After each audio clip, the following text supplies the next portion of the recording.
Hello, all. I hope you're having an amazing week. I'm in Oakland right now, Bay Area, hence the scarf. It's cold up here.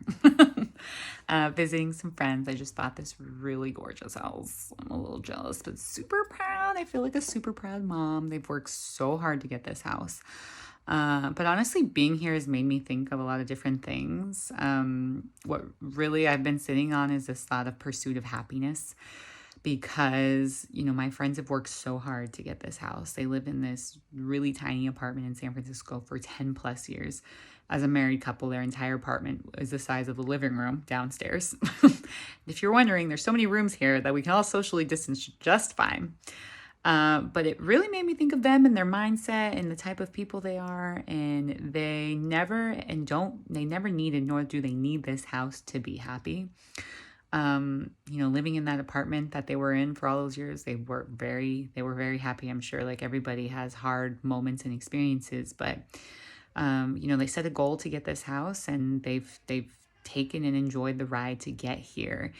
And, again, it made me think of that concept of pursuit of happiness and how much I hate it. I hate it. I hate it. If there's bumper stickers, I hate those bumper stickers. The movies, the books, I hate it. And don't get me wrong, I love inspirational quotes. I love bumper stickers. But I just don't think that phrase is serving anybody. Not a single soul.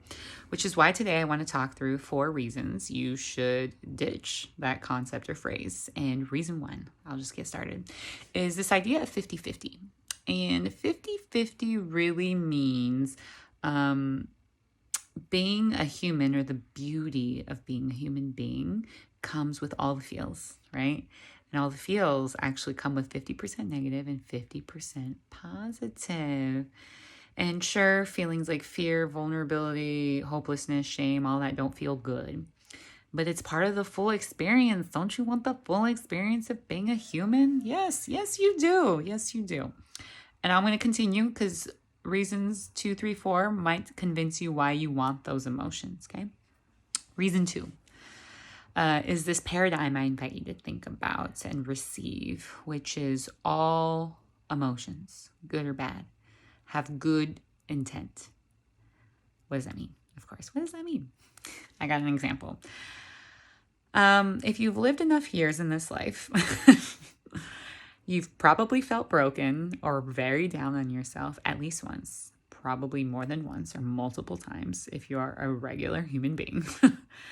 And in that moment, you might have even had a turning point, turned into a turning point for you because you were feeling so down on yourself, so empty inside, so whatever, that did not feel good. It made you reevaluate the way you were living. It made you reevaluate the actions and behaviors that were creating the result you were sitting in.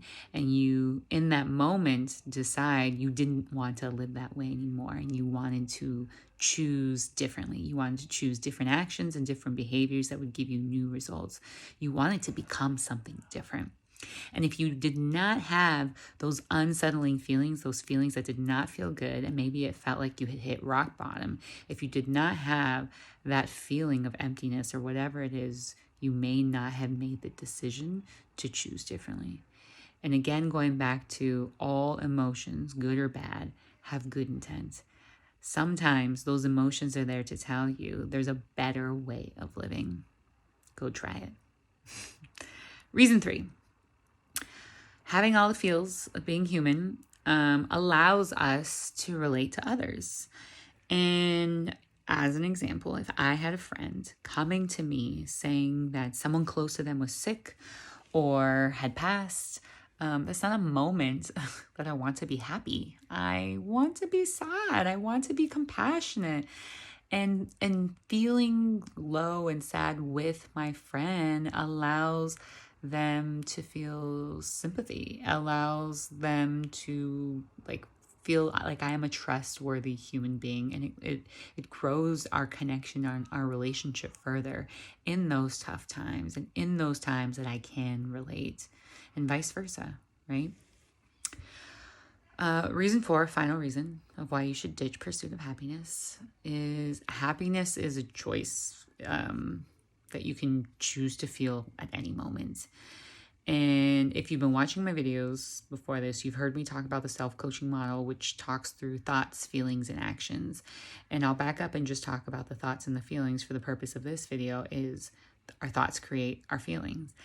And we have the power to think however we want. And we don't always have power of our circumstances, but we have the power to choose how we frame or how we perceive or receive those circumstances, which then contribute to the type of feelings we're feeling. Either we're feeling the positive or the negative. We're feeling empowered or we're feeling disempowered, etc. But to me, it's funny because schools don't teach us this. Why don't they teach us this? That we have the power to choose and think and feel how we want. Instead, it almost feels like what the U.S. culture is teaching us is that in order for me to be happy, I need to get something. I need to get that Maserati, right? Or I need to get that $1 million home. Or I need to achieve something. Maybe some examples are I need to get or achieve X title. I need to be the VP of da-da-da-da-da. Or maybe I need a husband to be happy. Once I get that husband, I'm going to be real happy. Maybe once I pay off my debt, then I'll be happy. Or if I lose X amount of weight, then I'll be happy. And look, don't get me wrong, folks. If you got goals, get them. Get those goals. Create a goal and go get it, because all of that helps our growth. And is good for us. Get that goal. But what I'm saying is you don't need that goal to be happy. You can be happy in the journey and in the process of achieving that goal. Stop and take in the wind. Watch the birds fly, right? Again, it's a process. It's a journey. And we have the power to feel happy and joyful in moment to moment. And literally this second, right? It's now 2 seconds later. I can still be happy. I'm choosing to think differently in every second of the day. I can be happy at any moment that I want to be. And I don't need anything. I don't need to receive anything to be happy. So, ditch pursuit of happiness. Instead, I invite you to start your day with a moment of appreciation. What are you appreciative? What are you grateful for? My mom likes to do this prayer every day where she says, thank you, God, for yesterday. Thank you, God, for today. And thank you, God, for tomorrow. And I really like to recognize tomorrow sometimes, even though it hasn't come, because we get a new day every single day to kind of start over, if you will. We get a new second every second to start over. Every moment is a new moment to start over. If you're not happy with what's happening in this moment, you have a new moment. Start over. Get it. And I'm thankful for every new moment we get that allows me to take one step closer to wherever I'm trying to go, right? The other thing is the other thing I invite you to do, in addition to taking a moment of appreciation at the beginning of your day, is to choose a moment or multiple moments throughout the day to be joyful or happy. Because where the mind goes, the energy flows, which is why it's extremely important to be grateful and have your appreciations. Again, where the mind goes, the energy flows. If you're starting off the mind with, oh, I got to do this, I got to do that, there isn't enough time in the day, and you're already spiraling into that negativity. Think through what you can achieve. What can you do today? Think through what you have the ability and all the things that you have inside of you that will allow you to achieve what you're intended and meant to achieve today. That's all I got for you, folks. Ditch pursuit of happiness. Start your moment with gratefulness and appreciation.